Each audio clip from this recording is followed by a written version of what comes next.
네, 우리가 지금 계속해서 이제 오늘 17번째 시간이죠. 그리스도인의 소망, 우리들의 소망입니다. 벌써 17번째 시간이네요. 지금 이제 다니엘서에 대한 예언들을 우리는 계속 이렇게 살펴보고 있습니다. 우리 2장에 대한 말씀을 보았고요. 또 7장에 대한 말씀도 보았고, 이제 오늘은 그 8장에 대한 말씀입니다. 우리가 이와 같이 그 예언에 대해서 이것을 소망으로 놓고 우리가 함께 하나님의 말씀을 이렇게 살펴보는 이유는 무엇이냐면, 우리의 믿음이 무엇에 근거하고 있는가 하는 것입니다. 우리의 믿음이 무엇에 근거하고 있는가? 우리의 믿음이 나의 행실이나 나의 어떤 착함이나 나의 어떤 그런 헌신, 희생, 이런 것에 나의 믿음이 있는, 그 믿음이 놓여 있는 것이 아니라는 것입니다. 내가 또 나는 예수님의 그 십자가 보혈을 믿고 난 구원받았어 하는 게, 내가 구원받았다는 것을 확실히 믿고 있다고 해서 내가 그것이 나에게 믿음의 근거가 되지 않는다는 것입니다. 그건 자기 확신입니다. 우리의 믿음의 근거는, 제가 계속해서 그 소망에 대해서 말씀을 드리는 그 이유는 뭐냐면, 이 소망이 어디에서 나왔느냐는 것이죠. 우리가 스스로 만들어낸 것이 아니고 하나님의 약속에 있다는 것입니다. 하나님의 약속. 그 하나님의 약속은 제가 만들어낸 것이 아니라, 제가 하나님 앞에 밤에 환상 중에 약속을 받아서 여러분들이 말씀드린 게 아니라, 분명하게 누구든지, 전 세계 그 누구든지 원하면 얼마든지 찾아보고 알아볼 수 있는 이 하나님의 말씀, 성경에 정확하게 기록되어 있는 그 내용을 가지고 우리가, 하나님께서 우리들에게 어떠한 약속을 해주셨으며 그것이 얼마나 정확하게 지금 이루어져 가고 있는가, 뿐만 아니라 장차 우리에게 그 약속해 주신 것들이 얼마나 여러 번 반복해서 약속이 되어 있는가 하는 것입니다. 그것을 우리가 생각해 보면, 그렇구나, 하나님께서는 창세로부터 지금까지 단 한 번도 쉬지 않으시고 사람들에게 말씀해 오셨으며, 또 그 말씀을 기록하게 하셔서 그 기록된 말씀을 누구든지 알고 믿는 대로, 그 믿음대로 그대로 다 이루어져 오셨으며, 앞으로도 그와 같은 약속들, 남아있는 약속들 얼마 남지 않았습니다. 얼마 남지 않은 그 약속들을 정확하게 이루신다는 것을 우리가 알게 될 때, 우리는 무엇을 믿을 수 있습니까? 네, 이 하나님의 말씀인 성경을 우리는 믿을 수 있습니다. 그렇다면 이 성경을 우리들에게 주신 하나님을 믿을 수 있게 되는 것이고, 그 하나님을 믿을 때 그 안에 기록되어 있는, 하나님께서 나에게 말씀해 주시고 나로 하여금 알게 하신 그 약속이 정확하게 이루어진다면 내가 어떠한 자가 될 것인가. 오늘 제가 그 주의 만찬 때 요한일서 3장 1절에서 3절 말씀을 제가 봉독해 드렸습니다. 거기 보면 주님께서 이제 곧 오실 텐데, 그러면 우리가 주님과 같게 될 것을 우리가 안다 그랬고, 그래서 그 소망이 있는 사람은 어떻게 하는데, 자기를 깨끗하게 하신다고 하는 이것은 분명한 이 약속과 약속에 대한 믿음과 그 믿음에 대한 무엇이 나오죠? 우리의 행실이 나오는 것입니다. 바로 그것을 위해서 우리가 지금 이와 같은 그리스도인의 소망을 우리가 좀 배우고 있는 것입니다. 이 약속을 누가 해주셨는가? 하나님이 해주셨다. 그것이 어디에 있는가? 성경에 있다. 그렇다면 나는 이 성경을 통해서 하나님께서 나에게 약속해 주시고 나에게 말씀해 주신 걸 내가 믿게 되었을 때, 그렇다면 나는 이제 어떻게 살아갈 것인가가 결정되는 것이죠. 그때 우리는 그리스도인으로서 살아가게 되고, 그리스도인의 참모습을 세상 가운데 나타내는 그 같은 빛과 소금의 역할을 하면서 이 땅을 살아가게 되는 것이죠. 그것이 지금 우리가 이 그리스도인의 소망, 이와 같은 주제로 우리가 하나님의 말씀을 대하고 있는 이유입니다. 그래서 오늘은 이제 굉장히 중요한 말씀입니다. 우리 다니엘서 8장을 열어주셔서 함께 보시도록 하겠습니다. 이게 화면에 다니엘서 8장이 계속 나오겠지만, 그래도 몇 구절 제가 빼놓고 했습니다. 그 주보의 지면이 좀 작고, 또 제가 시간을 이렇게 다 사용할 수 없어서 일단 빼놓고 기록을 했습니다. 그래서 제일 중요한 것 다니엘서 8장 1절 말씀을 제가 뺐어요. 그래서 다니엘서 8장 1절 말씀을 같이 읽으시고 배경을 말씀드리겠습니다. 다니엘서 8장의 배경을 일단 말씀을 드리도록 하겠습니다. 우리 다니엘서 8장 1절만 같이 한번 읽어보실까요? 시작. 나 다니엘에게 처음에 나타난 환상 후 벨사살 왕 제3년에 다시 한 환상이 나타나니라. 지금 다니엘이 두 번째 환상을 보았다고 우리에게 말씀하고 있는데 그 첫 번째 것을 본 이후 3년 후에 보게 되었다라고 말씀하고 있습니다. 우리 그럼 첫 번째 환상을 언제 봤다고요? 우리 지난번에 배웠던 7장 7장 1절을 보시면 그 내용이 나옵니다. 다니엘서 7장 1절에 바벨론 벨사살 왕 원년에 다니엘이 그의 침상에서 꿈을 꾸며 머릿속으로 환상을 받고 그 꿈을 기록하며 그 일의 대략을 진술하니라. 여기 보시면 어느 나라 왕이라고요? 이게 중요합니다. 어느 나라 왕입니까? 바벨론 왕 벨사살 왕인데 이 벨사살 왕이 바벨론 제국의 마지막 왕입니다. 이제 곧 벨사살 왕이 죽게 되고 이제 그 메데 페르시아 제국이 바벨론을 점령해서 이제 그 제국이 바뀌게 됩니다. 나라가 바뀌게 됩니다.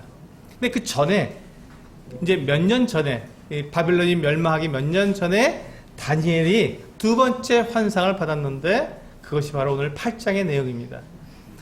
그래서 이 8장에서 가장 중요한 내용이 제가 미리 말씀을 드리는 것은 8장에서는요, 이 바벨론 왕국, 바벨론 제국 다음에 어떤 제국이 올 것인가를 이름으로 말씀해 주고 있습니다.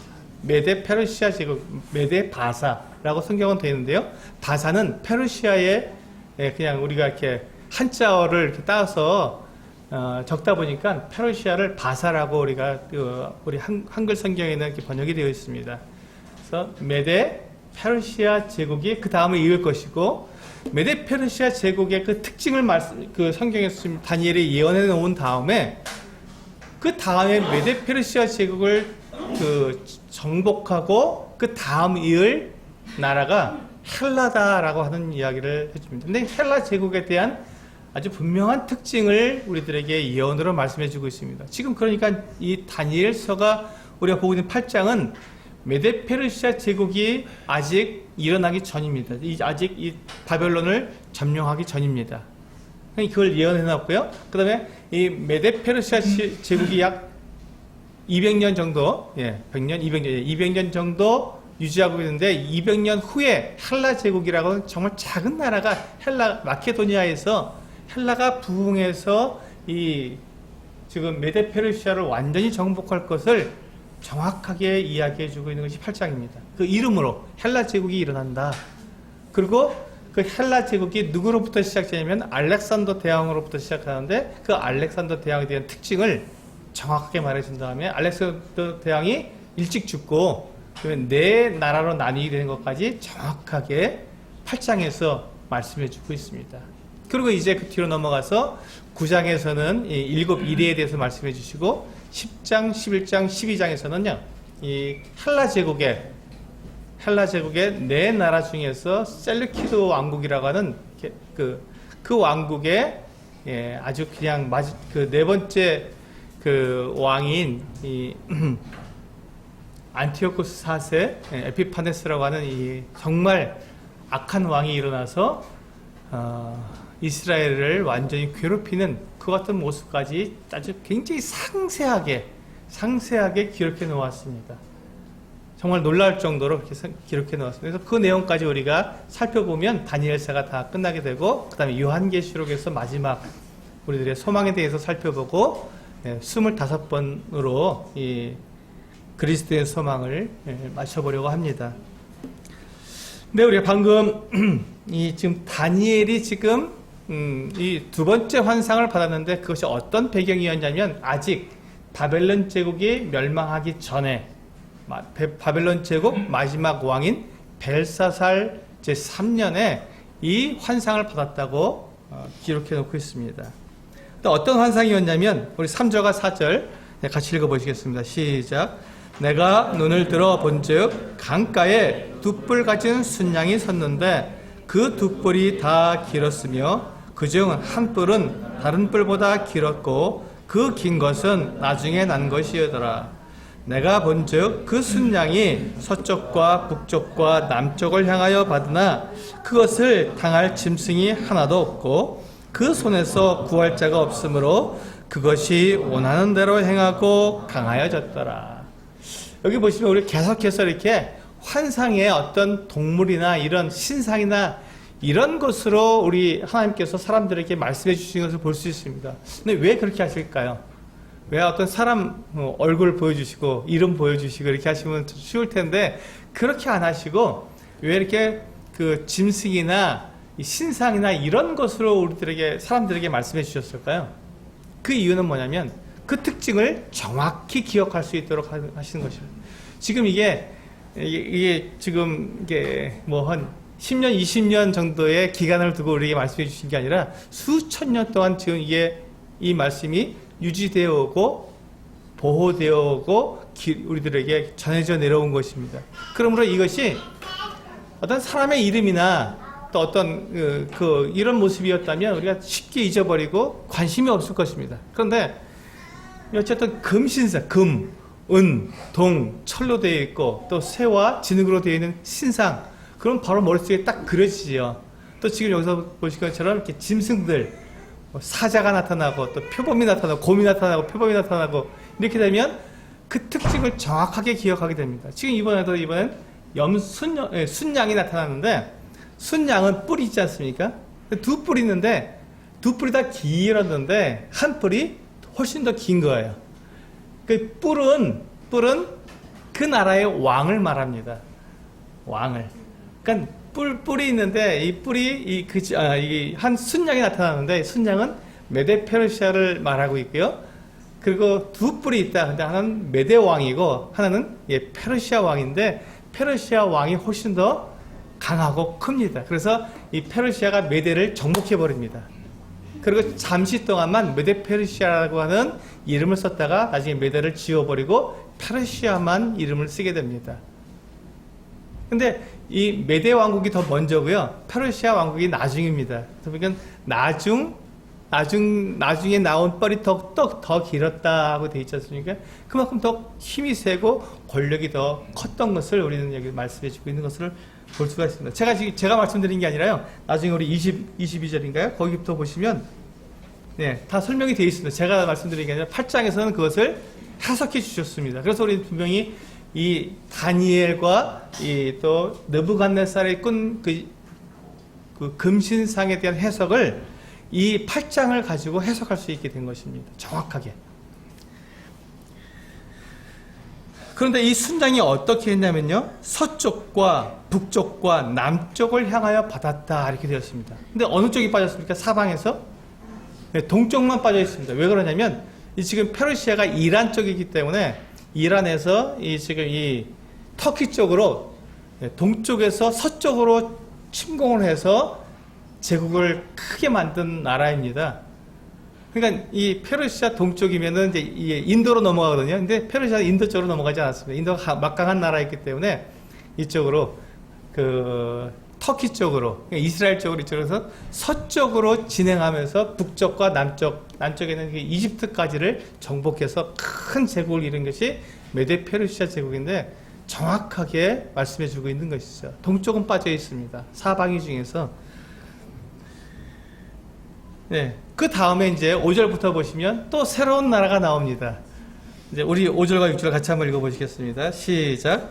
내가 생각할 때 한 순염소가 서쪽에서부터 와서 온 들어 다니되 땅에 닿지 아니하며 그 염소의 두 눈 사이에 현저한 뿔이 있더라.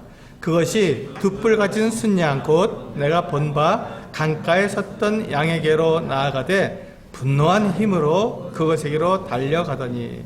여기 보시면 순양이 있었고 이제 순염소가 한 마리 나왔는데 이 순염소에게 두 눈 사이에 웹뿔이 정말 굉장히 강하고 강한 그와 같은 웹뿔이 있었습니다. 이 웹뿔 가진 이 순염소가 이 순양에게로 달려드는데 그냥 정말 분노한 이 염소처럼 달려들어서 이 순양을 완전히 넘어뜨리는데 당해낼 수가 없는 거예요. 이게 바로 이제 이 순염소가 이 메데 페르시아 제국 다음에 일어날 헬라 제국을 말하는 것입니다. 그 가운데 있는 이 큰 뿔 하나, 이것은 알렉산더 대왕을 말하는 것이죠. 이 알렉산더 대왕은 약 12년 동안에 이렇게 페르시아 제국뿐만 아니라 인도까지 점령에 들어가는 대단히 12년 만에요. 온 제국을 다 나가서 전쟁에서 지는 법이 없었던 사람입니다. 모든 제국을 다 이겨서 커다란 제국을 만들었는데 그가 폭음과 엄청나게 먹고 마시고 승리하니까요. 늘 승리에 도취해 있어서 먹고 마시다가 풍토병에 걸려서 일찍 죽고 맙니다. 그 20살의 왕이 되어서 이제 이 전쟁을 나섰는데 32살에 죽는 거예요.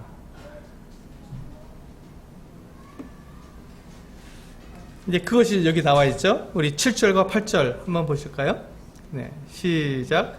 내가 본즉 그것이 순양에게로 가까이 나아가서는 더욱 성내어 그 순양을 쳐서 그 두 뿔을 꺾으나 순양에게는 그것을 대적할 힘이 없으므로 그것이 순양을 땅에 엎드러뜨리고 짓밟았으나 순양을 그 손에서 벗어나게 할 자가 없었더라. 순염소가 스스로 심히 강대하여 가더니 강성할 때 그 큰 뿔이 꺾이고 그 대신에 현저한 뿔 넷이 산을 사방을 향하여 났더라. 여기 보세요.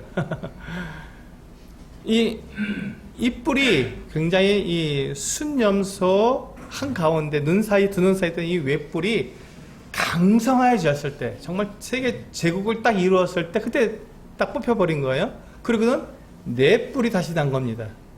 내 제국이 내 나라가, 내 왕이 일어나서 이 알렉산더를 대신해서 이 헬라 제국을 내등분해서 다스리게 됩니다. 여기 보시면 이거는 뭐죠? 이 짐승이? 예, 순양입니다. 순양은 어느 나라를 가리킨다고요? 예, 페르시아, 메드 페르시아를 가리킵니다. 그래서 두 뿔이 있는데, 예, 두 뿔이, 한 뿔은 메데 왕국을, 한 뿔은 페르시아 왕국을 가리키는데, 페르시아 왕국이 훨씬 더 길었다고 합니다.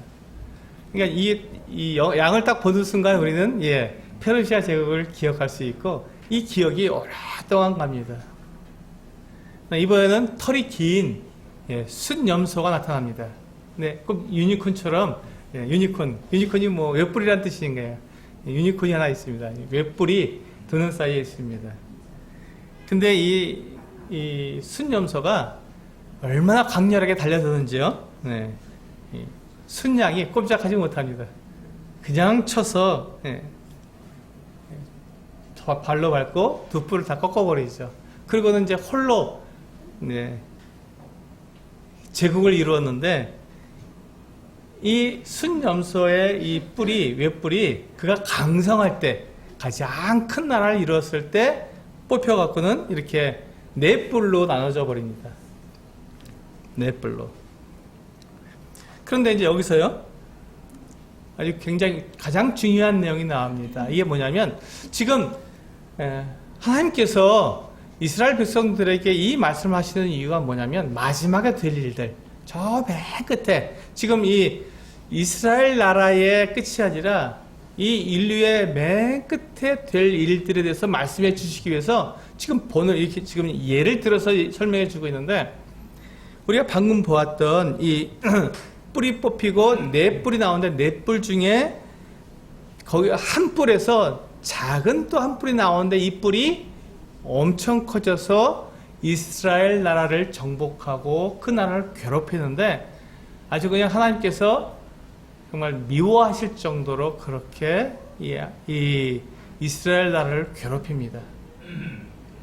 그래서 마치 그 작은 뿔 하나가, 새로 나온 작은 뿔 하나가 그렇게 커져서 막 이스라엘을 괴롭히는 것처럼, 마지막에도 요한계시록에도 보면요, 마지막에 이 그 적그리스도가 나타나서 사람들을 괴롭히고 또 이 이스라엘의 모든 이 협약을 맺었다가 조약을 맺었다가 평화의 조약을 깨면서 그 마지막 이 적그리스도가 이 이스라엘을 괴롭히는데 그 괴롭힘이 너무 심했다고 하는데 그 내용이 거의 비슷합니다. 지금 다니엘서 8장에서 하고 있는 말씀과 요한계시록에서 하고 있는 말씀 13장 이어서 하고 있는 말씀이 똑같습니다. 그래서 지금 이것이 다니엘서 8장에서는 이스라엘의 그 장래에 대한 이야기를 하는 것처럼 보이면서 더 미래에 대한 이 세상 끝에 대한 예언을 같이 중복으로 하고 있는 것을 우리는 볼 수가 있습니다. 여기 보시면요, 바로 이 지금 가운데 있는 뿔이 뽑혔고 네 뿔이 나오는데 그 중에 한 뿔에서 지도를 보시면 맨 밑에 홍해가 보이고요. 이렇게 Y자로 갈라지는 홍해가 보이죠. 그 홍해 바로 위가 이스라엘입니다. 거기에다 이 뿔이랑 딱 덮여버렸잖아요. 이스라엘을 아주 괴롭힙니다. 자, 하나님의 나라를 괴롭히는 이 왕이 어떤 일을 하느냐? 바로 이 11절과 12절에 나와 있는데요. 같이 한번 읽어보시겠습니다. 시작. 또 스스로 높아져서 군대의 주제를 대적하며 그에게 매일 드리는 제사를 없애버렸고 그의 성소를 헐었으며 그의 악으로 말미암아 백성이 매일 드리는 제사가 넘긴 바 되었고 그것이 또 진리를 땅에 던지며 자의로 행하며 형통하였더라. 여기 보시면 군대의 주제, 만군의 여호와라고 우리가 부르지 않습니까? 하나님을 만군의 여호와, 군대의 주제입니다. 군대의 주제를 하나님을 대적하며 그에게 하나님께 매일 드리는 제사를 없애버립니다. 우리가 출애굽기에서 보시면 또 레위기에서 보시면 상번제라 그래서 오전에 한 번 또 오후에 한 번, 두 번 하나님께 매일같이 번제를 드리도록 되어 있습니다. 그래서 상번제라고 하는데 이 상번제를 없애버리는 거예요. 매일 드려야 하는 건데 제사장들이 늘 하는 일이 이것이거든요. 근데 이 일을 없애버립니다. 상번제를 드리지 못하게 합니다. 그리고 그 제사를 없애버렸고 그의 성소를 헐어버립니다. 그리고 그의 악으로 말미암아 백성이 매일 드리는 제사가 넘긴 바 되었고 그것이 또 진리를 땅에 던지며 자유로 행한다. 그리고 이 거룩한 것에 더러운 것이 이 거룩한 곳에 서게 되는데 이게 이제 이 안티오코스 4세 에피파네스가 이 성소에다가 제우스 신상을 이렇게 세워놓고요. 그리고 그 앞에다가 돼지, 부정한 짐승인데 이 돼지로다가 제물로 삼아서 제사를 드리게 하고 성전에서요. 그리고 돼지 피를 뿌립니다. 성전에다가. 그러니까 이건 하나님을 모독해도 보통 모독하는 게 아니거든요. 그런데 이제 그게 지금 이 사진들이 잘 안 보이셔서 이게 제사를 갖다가 망치고요. 제우스 신상을 세워놓고 여기 옆에 보시면 서 있죠. 그리고 거기다가 돼지로다가 제물을 드리는 거예요. 돼지뿔을 뿌려놓고 돼지를 제물로 삼아서 드리는 겁니다. 이 안티오코스는 비슷한 사례를 찾을 수 없을 만큼 잔인하게 예루살렘 성전을 유린한다 이렇게 됐습니다. 어마어마한 사람이었습니다.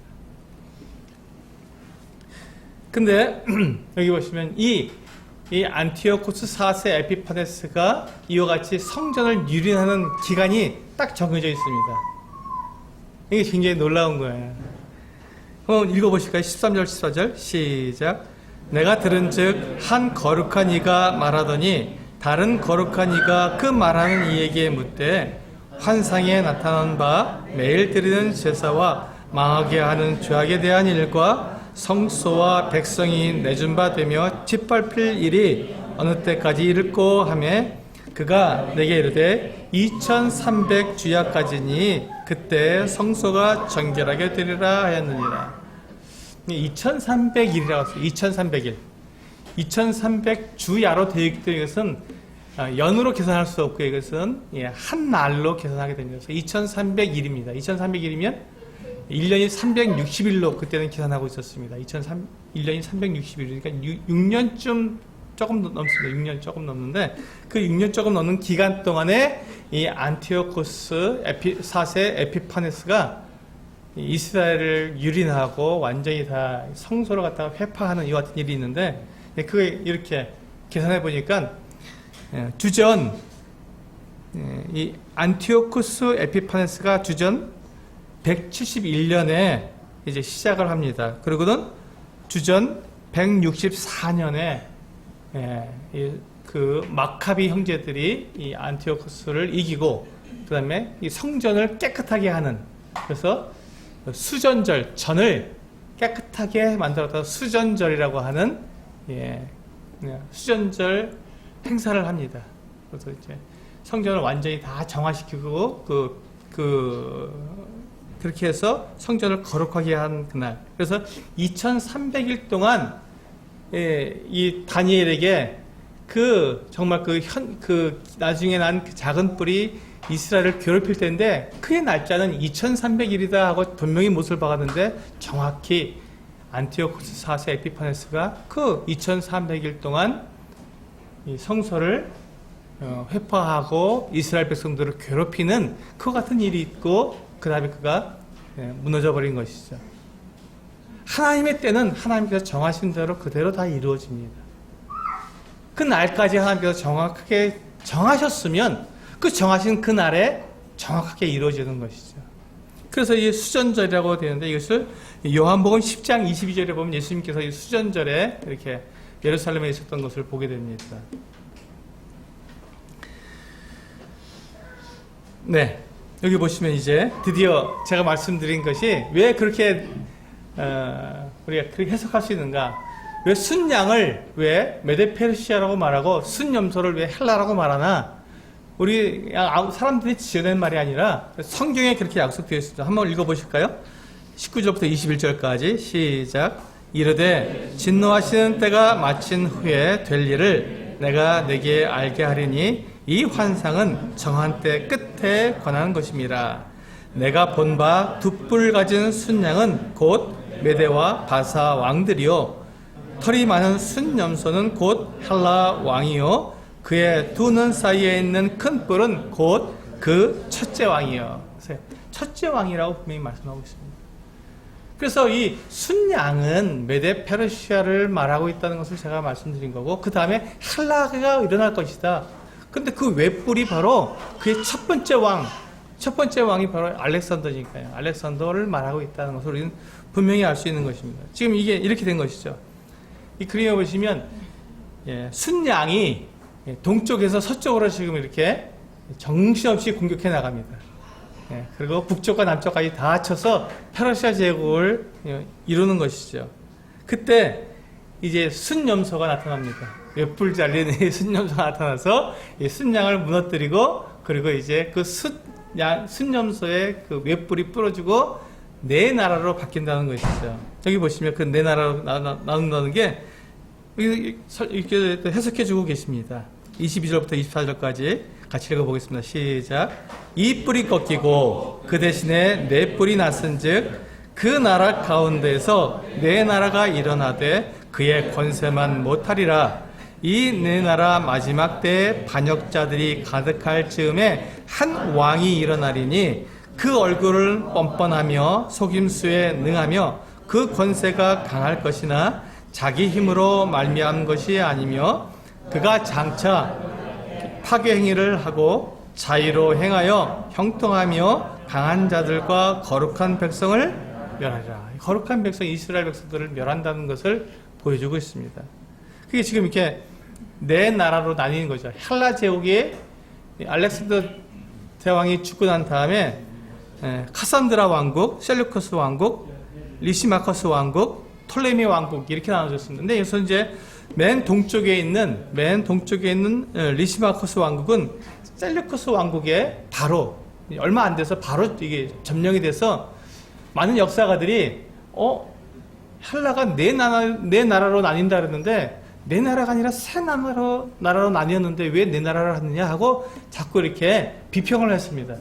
근데 이제 그 역사가들이 계속해서 이 헬라 제국에 대한 역사를 추적하다 보니까 그 신하가 4명이었고 4명에 의해서 4나라로 나뉘었는데 이 셀리커드 왕국이 그 리시마커스 왕국을 금방 뭐 한 20년인가 30년 사이에 정복을 해버린 거예요. 바로 그렇게 해갖고 이 셀리커스 왕국이 커져버린 것이죠. 그래서 그 뿔에서 이 작은 뿔 하나가 나왔는데 그게 바로 안티오쿠스 4세 에피파네스라고 하는, 이 에피파네스라는 말은 위엄 있는 자, 영광스러운 자라는 자칭 자기를 높이는 것 같은 호칭입니다. 그래서 이렇게 돼서 이 톨레미 왕국은 우리가 그 이집트 역사를 보시면 프톨레미라고 보통 많이들 얘기하는데 톨레미 앞에 피자는 잘 발음하지 않기 때문에 톨레미 왕국에서 이집트 왕국을 말하고 있고요. 카산드라 왕국은 그 마케도니아, 그리스 지역을 말하고 있습니다. 여기 보시면 이렇게 이 한 뿔이 이 안티오쿠스 4세 에피파네스가 이스라엘까지 완전히 점령해서 이 동쪽을 다 점령해서 큰 나라를 이루면서 이스라엘을 괴롭히는. 그런데 놀라운 게 하나가 있죠. 25절의 마지막에 그렇다면 그 나라가 어떻게 될 것인가. 근데 25절에 보면 그 나라에 대한 결국을 말씀해 주고 있습니다. 그 안티오쿠스 4세 에피파네스가 이스라엘을 괴롭히는 날짜가 정해졌다 그랬죠. 며칠 동안이라고요? 2300일 동안밖에 못하는 거예요. 6년 조금 더 넘게. 그때만 괴롭힐 수밖에 없는 것입니다. 그 다음에 25절에 보시면 그가 꾀를 베풀어 제 손으로 속임수를 행하고 마음에 스스로 큰 채하며 또 평화로운 때에 많은 무리를 멸하며 또 스스로 서서 만왕의 왕을 대적할 것이나 그가 사람의 손으로 말미암지 아니하고 깨지리라. 이게 참 놀라운 거예요. 나중에 제가 10장, 11장, 12장 할 때 이 안티오쿠스 4세 에피파네스가 어떻게 죽는지 말씀을 드릴 겁니다. 그래서 이제 우리가 이 그림을 좀 익숙해지셨어야 되는데 조금 어렵더라고요. 제가 자꾸 보여드리지만 익숙해지시라고 보여드리지만 좀 어려워서 제가 새로운 그림을 하나 더 이렇게 만들어 봤습니다. 여기 보시면 다니엘서 해서 지금 초록색 막대가 보이죠? 위에 맨 위에 1장, 2장, 3장, 4장, 5장, 12장까지 되어 있고요. 2장에서는 느부갓네살 왕이 봤던 금신상이 보이고 7장에서는 다니엘이 봤던 네 짐승의 모습이 나오고요. 지금 8장에서는 두 짐승의 모습이 나오죠.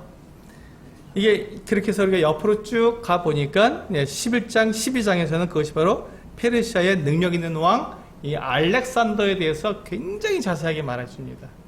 그리고 그 밑에 네 나라로 나뉘게 되고 안티오쿠스 에피파네스라고 하는 왕이 얼마나 괴롭힐지에 대해서 정말 상세하게 설명해주고 있습니다.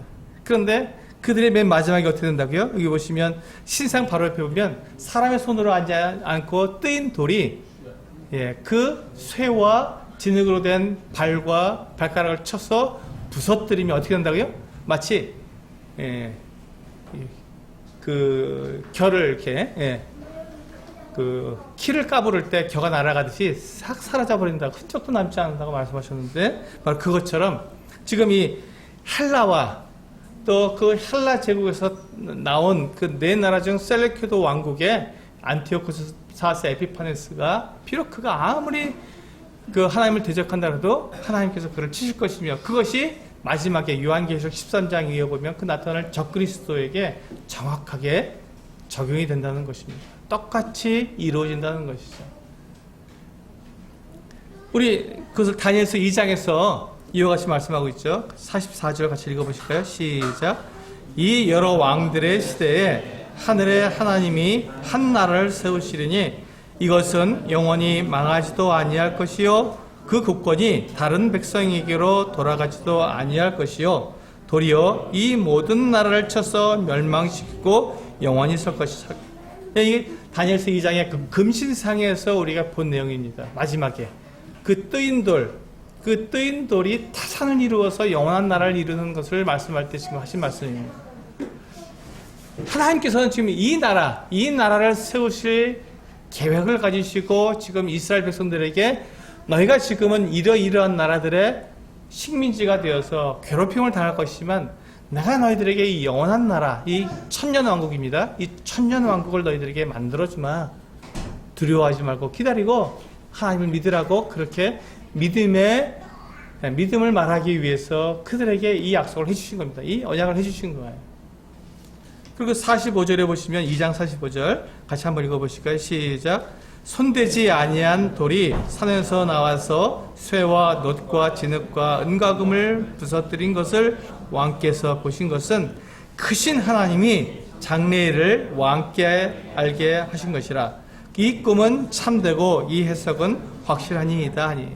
똑같이요. 지금 8장에서도 사람의 손으로 아니하고 이 강한 왕, 이 얼굴이 뻔뻔하고 정말 부끄러움을 모르는 이 왕의 이 악한 행실들을 사람의 손으로 아니하고 멸하시겠다고 하신 것처럼 바로 이렇게 되는 것이죠.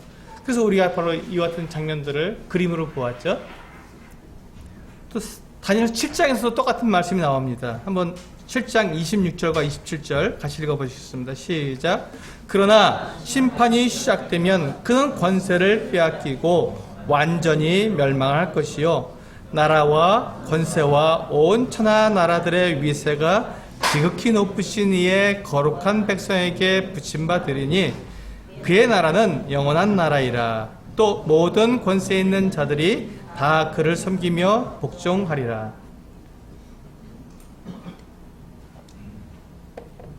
하나님께서 지금 이 다니엘에게 이와 같은 그 환상을 보여주시고 우리들에게까지 그 예언을 말씀해 주시는 딱 한 가지 목적은 하나님께서 온 세상을 다스릴 천년왕국 그리스도가 다스리는 그 나라를 세우실 것이라는 약속입니다. 그 약속을 통해서 하나님께서 그 모든 약속을 다 지키시며 이루시는 분이라는 것을 우리들에게 믿게 하시는 것이죠. 그렇게 하기 위해서 하나님께서는 예언을 말씀하셨는데 지금 바벨론 제국과 그 다음에 일어날 메데페르시아 제국, 그 다음에 헬라 제국, 그 다음에 로마 제국, 이와 같은 제국들이 쭉 일어날 것을 말씀해 주셨는데요. 그 다음에는 없죠. 그 다음에 제국이 없었습니다. 로마 제국 이외에는 없습니다. 정확하게 인류의 역사를 정확하게 말씀해 주시고 또 거기에서 어떤 왕이 일어날 것이며 그 왕이 어떤 일을 행할 것인지를 정확하게 예언해 주십니다. 그렇다면 근데 그것이 지금 후대에 지금 몇천 년이 지난 지금 우리가 이 시대에 많은 역사가들이 많은 그 같은 역사의 그런 흔적들을 되짚어 봤을 때 성경에서 말씀하고 있는 내용과 정확히 일치하고 있다는 것은 이건 그 누구도 부인할 수 없는 내용입니다. 그러니까 이 하나님의 말씀이 얼마나 정리하고 완전한지 우리는 금방 알 수 있는 것입니다.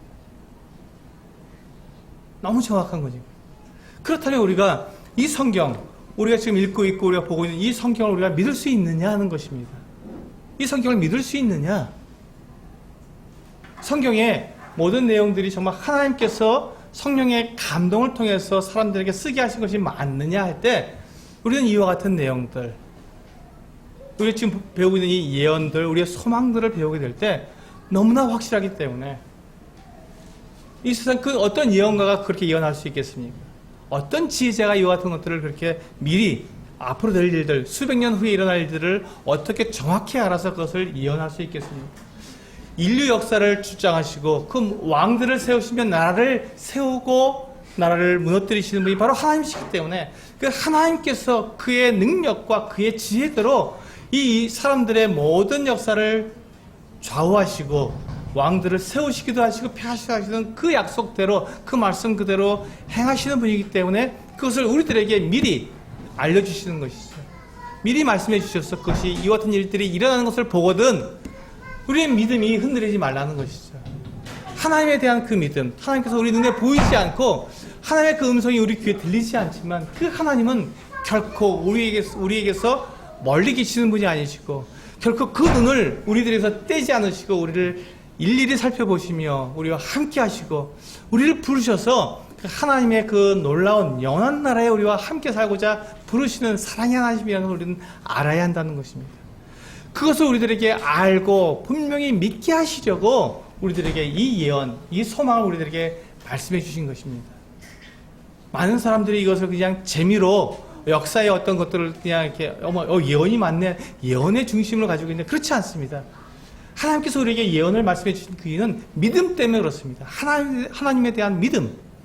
오직 그 하나님을 우리가 분명히 믿을 수 있도록 하시기 위해서 이와 같은 것들을 정확하게 우리들에게 예언해 주신 것이지, 우리에게 어떤 호기심을 자극하고 우리의 지식을 늘리라고 이와 같은 것을 주신 것이 아닙니다. 그래서 우리는 오늘 좀 이렇게 이 다니엘서 8장을 통해서 하나님께서 그 이름을, 나라, 제국 이름을 분명하게 말씀해 주신 것은, 우리가 하나님께서 다니엘을 통해서 말씀해 주신 이 환상들을 해석할 수 있는 열쇠를 주신 것입니다. 그래서 학자들이 아무 부담 없이, 그 느부갓네살 왕이 본 그 그 신상의 금머리는 바벨론이고, 그 다음에 은으로 된 그 이 가슴 부분은 메데 페르시아고, 노스로 된 배와 너쪽다리는 이 헬라 제국이고, 쇠로 된 부분 두 다리는 로마 제국이다 하고, 그냥 정말 아무도 그건 부인할 수 없이 그대로 다 모두가 동일하게 이야기하고 있는 내용입니다. 왜?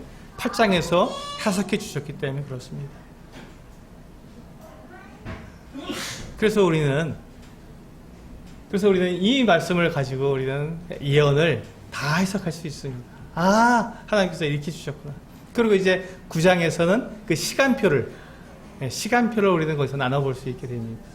그리고 10장, 11장, 12장에서는 이 마지막 하나님을 대적하는 적그리스도가 어떠한 모습을 나타날지, 이 안티오코스 4세 에피파네스를 통해서 우리에게 미리 보여주시는 것입니다. 그러니 우리가 이것을 통해서 하나님의 말씀을 분명히 믿을 수 있고, 그 믿음 가운데 우리의 이 소망이 흔들리지 않은 상태에서 우리는 살아갈 수 있는 것이죠. 이것이 바로 우리의 소망입니다.